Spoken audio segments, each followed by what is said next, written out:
और ये दूसरा क्वेश्चन आपका, ठीक है। दूसरा क्वेश्चन है क्या, in the figure A B parallel C D and a transversal. देखिए यहाँ वायरल लिखा है, वायरल नहीं होता दोस्त, यहाँ वर्सल होता है, ट्रांसवर्सल, ठीक है।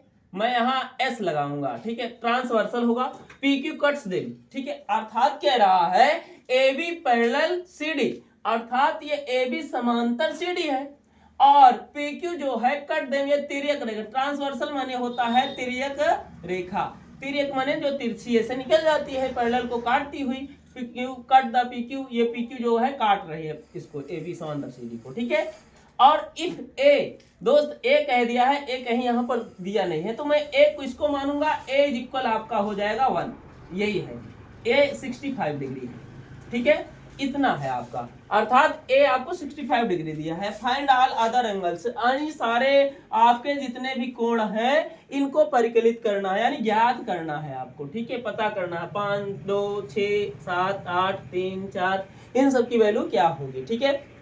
तो सबसे पहले आएंगे हम यहाँ लिखेंगे क्या है भाई, आपको गिवन, ठीक है, गिवन दैट दिया है कि, ठीक है, आपको क्या दिया है भाई, गिवन क्या दिया है, यहाँ A B parallel C D, ठीक है, A B parallel C D आपको गिवन दिया है। फिर उसके बाद यहाँ सॉल्व करूंगा मैं, सॉल्व क्या करेंगे भाई, यहाँ पर आपके कोण 1 इज इक्वल कोण 2, यहाँ कोण 1 इज इक्वल कोण 2।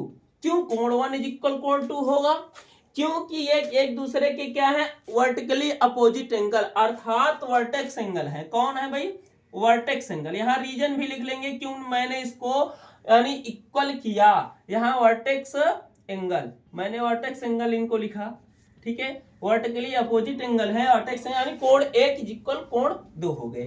फिर उसके बाद मैं करूंगा क्या, यहाँ पर देखिएगा कोण 2 हो गए, तो यहाँ कोण 1 की वैल्यू कितनी दी है, देखिए कोण 1 बराबर ए 65 है, 65 डिग्री है, तो मैं यहाँ 65 डिग्री रखूंगा, ठीक है।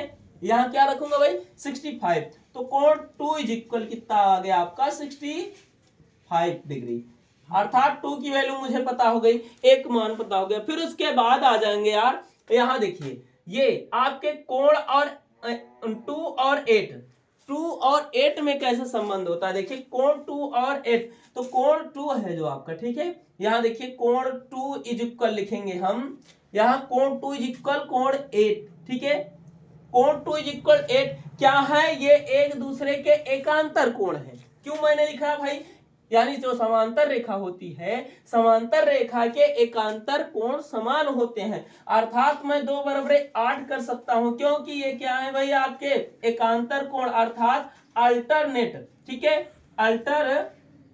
अल्टरनेट एंगल, ठीक है, अल्टरनेट एंगल, ये आपके अल्टरनेट एंगल है, ये क्या होते हैं भाई, अल्टरनेट एंगल समान होते, कोण 2 इज इक्वल 8, तो यहाँ देखिएगा कोण 2 इज इक्वल कितना, 65 मैंने ज्ञात किया है, तो कोण 2 के स्थान पे मैं 65 रख सकता हूँ, ठीक है, 65 डिग्री हो गया, कोण 8 इज इक्वल आपको 65 डिग्री मिल गया।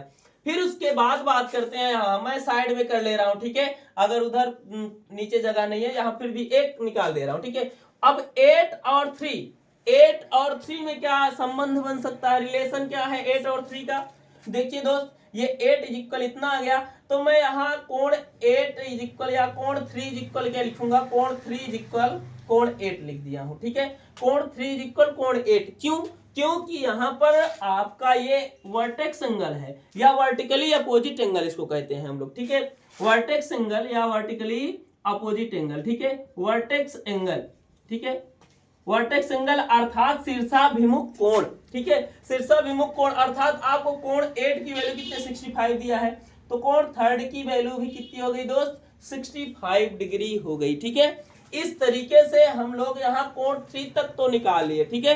जब कोण 3 आ गया तो यहाँ पर देखिएगा, ठीक है, आप आगे आ जाइए, इधर मैं सॉल्व करता हूँ, ठीक है, ये आपको दिया गया है, यहाँ पर देखिएगा, इतना तो आपको पता हो गया। फिर उसके बाद मैं बात करूंगा, कोण 3 की वैल्यू पता हो गई, तो 3 की वैल्यू देखिएगा, यहाँ 3 है, जितना 3 है उतनी ये 2 है।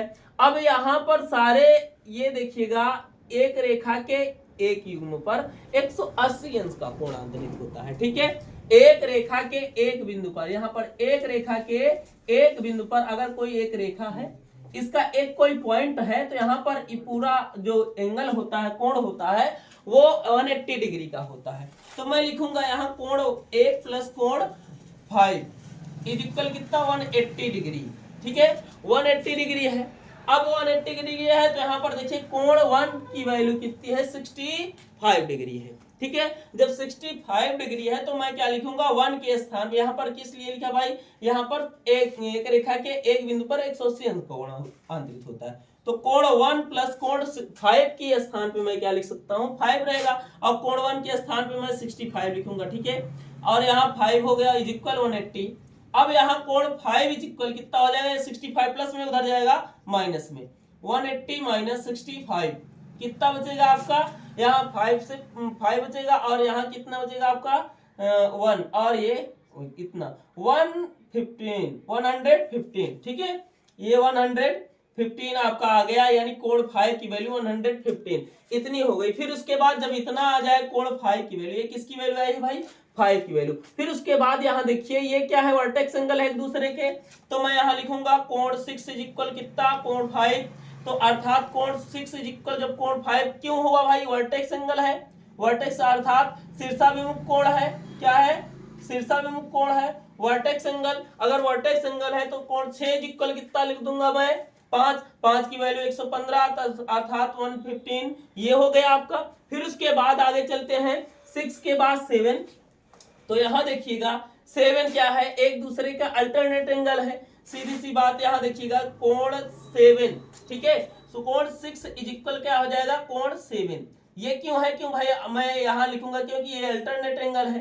ठीक है, तो अल्टरनेट एंगल, ठीक है, अल्टरनेट एंगल है, तो आपका यहाँ कोण 6 की वैल्यू 115 है भाई, 115 है, तो कोण 7 देखिए यहाँ पर दिखाई नहीं दे रहा भैया, तो यहाँ नहीं दिखाई दे रहा, मैं तो यहाँ कर दे रहा हूं। देखिए कोण 6 इज इक्वल क्या है आपका कोण 7, आपने पता कर लिया है कि कौन अल्टरनेट एंगल। ठीक है, कोण 6 इज इक्वल 7, तो यहाँ 6 की वैल्यू 115 डिग्री है, तो मैं यहाँ 15 रख दे रहा हूँ। कोण 7 इज इक्वल कितना हो जाएगा भैया, कोण 7 इज इक्वल 115 डिग्री। समझ में आया, अर्थात 100 यहाँ कोण 7 की वैल्यू कितनी आ गई 115 डिग्री। जब 7 की वैल्यू आ गई यार, तो कोण 4 की वैल्यू भी निकाल लूंगा मैं। अर्थात यहाँ देखिएगा कि कोण आपको ये 7 इज इक्वल 4 क्यों होगा, वो क्योंकि वर्टेक्स एंगल है, तो कोण 4 इज इक्वल कोण 7, अर्थात यहाँ लिख दूंगा वर्टेक्स एंगल है। रीजन में लिख दीजिएगा वर्टेक्स एंगल क्या होता है, शीर्षाभिमुख कोण समान होता है भाई। तो यहाँ पर कोण 4 की वैल्यू, कोण 4 इज इक्वल का हो गया 7 की वैल्यू यहाँ 115 है, तो मैं 115 यहाँ लिख सकता हूँ। ठीक है, तो यहाँ आप लोग देख रहे होंगे भाई मैं सबकी वैल्यू निकाल चुका हूँ। कोण 1 की वैल्यू आपको 65 आपको दिया ही था। ठीक है, अर्थात मैंने कहा ना कि ए जो है 1 है आपकी। ठीक है, और 2 की वैल्यू 65 और 3 की वैल्यू यहाँ पर देख लीजिएगा, 3 की वैल्यू आपको 65 दे दिया है। फिर उसके बाद यहाँ आ जाइए कोण 5 की वैल्यू कितनी है, कोण 5 की वैल्यू 115 है। फिर उसके बाद कोण 6 की वैल्यू कितनी है भैया, यहाँ भी 115 डिग्री है, और यहाँ कोण 7 की वैल्यू कितनी है 115 डिग्री है, और कोण 8 की वैल्यू आपको निकालना था।